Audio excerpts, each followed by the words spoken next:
Mabagal na ba yung cellphone mo? Lalo na halimbawa pag naglalaro ka, malag na ba masyado? Pero maganda naman yung specs ng phone mo, pero bakit ganon, 'di ba? Mabagal pa rin o kaya laging nag-iinit o kaya malag, delay, mga ganon. So, may tuturo ko sa inyong tricks na ginagawa ko.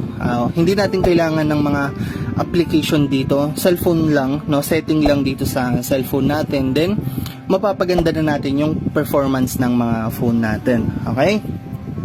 So yung mga sasabihin ko, pwede nyo rin naman siyang i-google para makasigurado kayo, no? So nasa Google lang lahat naman ng sasabihin ko para mapatunayan yung tama. Okay?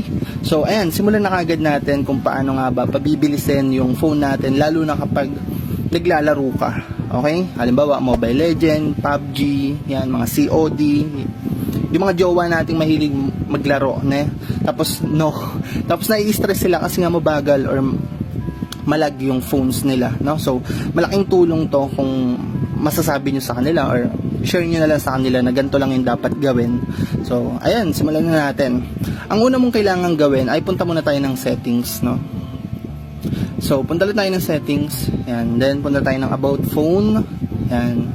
Tapos dito sa may about phone, yan, hahanapin mo lang dito is yung MIUI version. Kung wala kang MIUI version, malamang nandun yan sa build number or kernel number. Okay, so piliin mo na lang yan sa tatlong yan kung alin dyan. So sa akin, nasa MIUI version. So i-click mo lang to ng 7 times. 1, 2, 3, 4, 5, 6, 7. Then may lalabas ditong developer option mode, no, ganun. So once na buksan mo na yung developers option mode, back na tayo. Yan, then hanapin natin siya.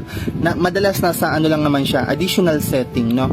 So bakit natin ginagawa 'yon, yung pagpindot ng 7 times? Bale, secret setting kasi tong developers option, hindi siya basta pwedeng ilabas lang sa cellphone natin.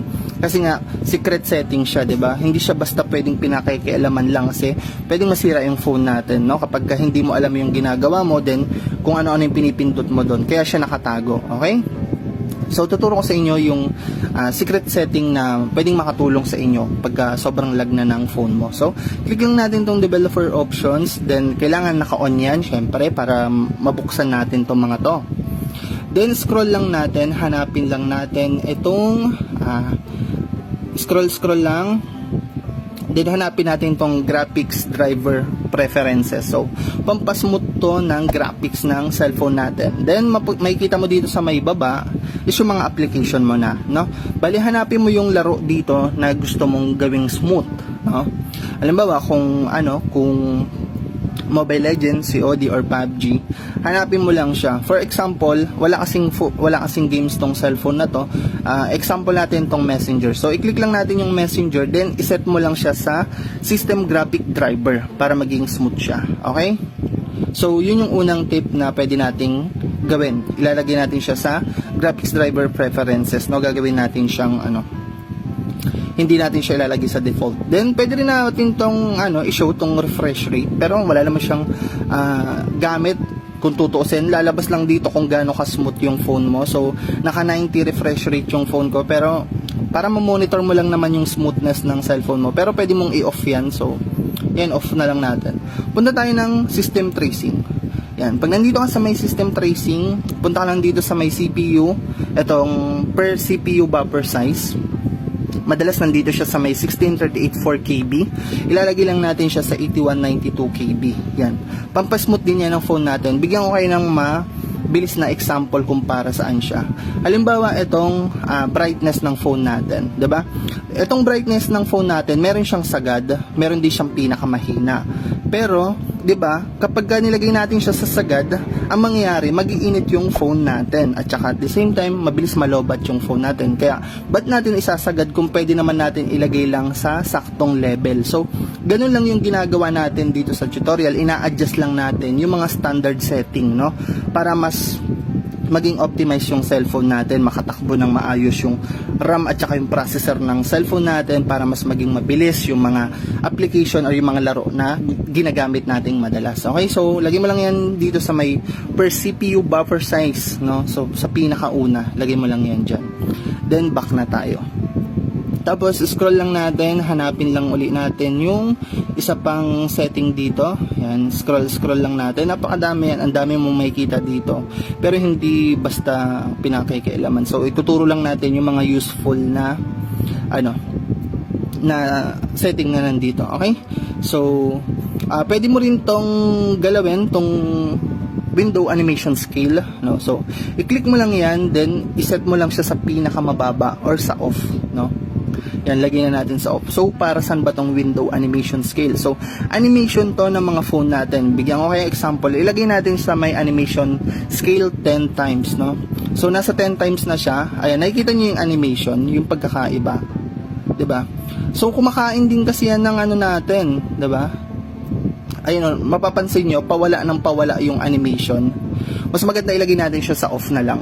Kasi halos wala naman siyang silbi kung tutuusin, pampaganda lang siya. Pero kumakain din kasi ng RAM ng natin, ng phone natin, 'di ba? Nagko-consume siya ng RAM sa processor. So maganda i-off na lang natin 'yan. Halos wala naman 'yan purpose kung tutuusin, no? Then scroll lang natin.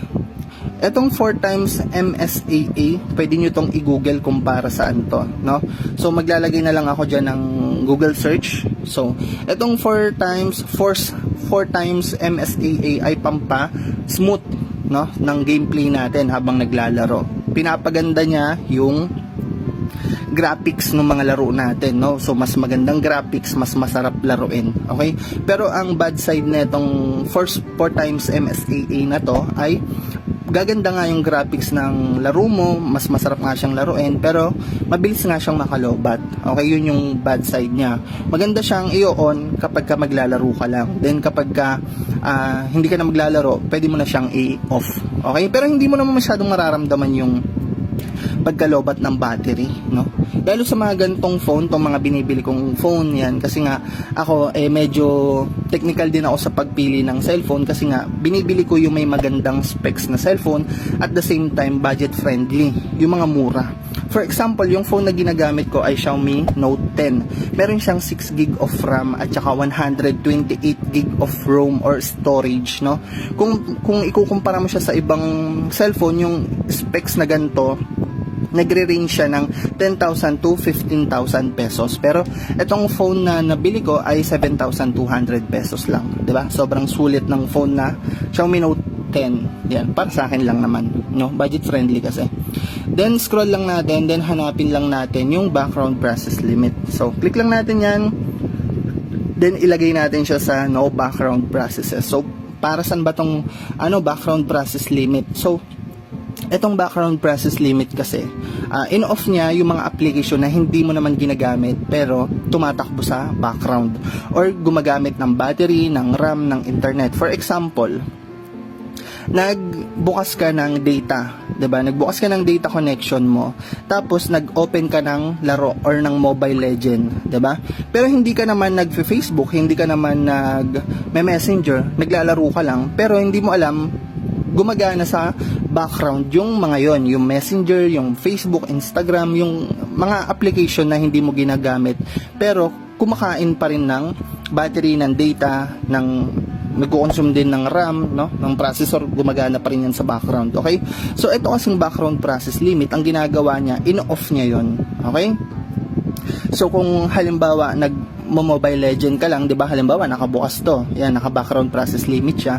Then Mobile Legend ka lang, yung full potential ng cellphone natin, yung RAM, yung processor, yung internet mo, yan, sa Mobile Legend lang siya nakafocus. So mas magiging smooth yung cellphone natin kasi nga yung RAM mo nasa Mobile Legend lang gumagana. Hindi siya nahahati-hati doon sa mga application na hindi mo naman ginagamit, 'di ba? So maganda siya inilalagay sa no background process limit. Pero ang pangit lang sa part na to, halimbawa naglalaro ka ng Mobile Legend, then nag-tab ka, tapos pumunta ka sa Google or sa Messenger. Pagbalik mo ulit sa Mobile Legend, naka-exit na siya, magre-reload na uli siya. Kaya hindi siya advisable na kapag nakabukas to, palabas-labas ka, nagtatab-tab ka, yung ganon. Kasi nga mag-loading uli siya, kumbaga mag-i-start uli siya, magre-restart. Okay, so ganon siya. maganda siya ilalagay sa background process limit para yung RAM mo at saka yung internet mo doon lang magfo-focus sa iisang application na ginagamit mo. Okay, so I think yun na muna for today's video. Hindi ko na masyado